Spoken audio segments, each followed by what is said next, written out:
మా తల్లి అయ్యా దగ్గరికి పోతున్నా. నన్ను ఎక్కువ మోసం తిట్టినా సరే తల్లి ఎంత చెండాలంగా మంచిగా చూడరు. ఇగో ఇగో అది అది ఏముందో అది పెట్టుకుంటూ వాడు కంపౌండ్ వాళ్ళు.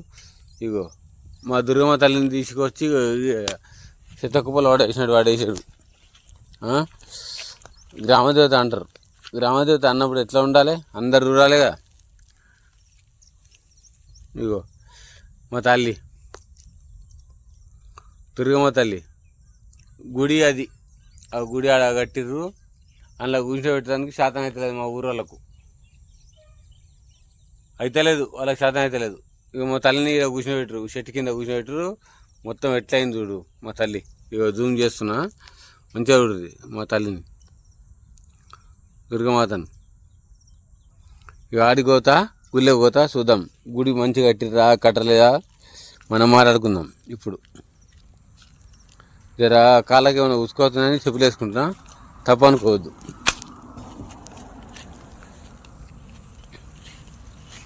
ఇగో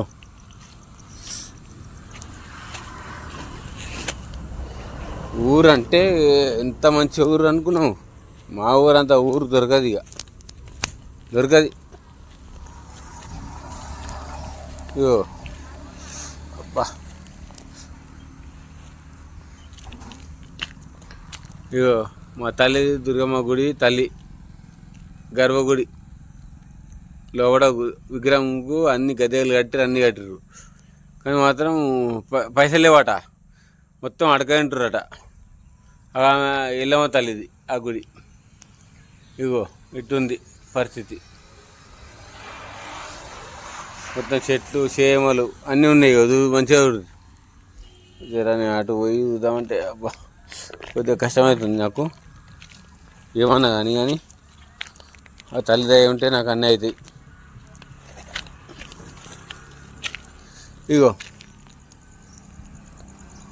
ఎల్లమ్మ గుడికి ఎదురుగా అదే ఆయన సార్ పేరు ఏందో, పోతలింగానేమో, పోతలింగాన అది. ఇగో ఎల్లమ్మ గుడి ఇది.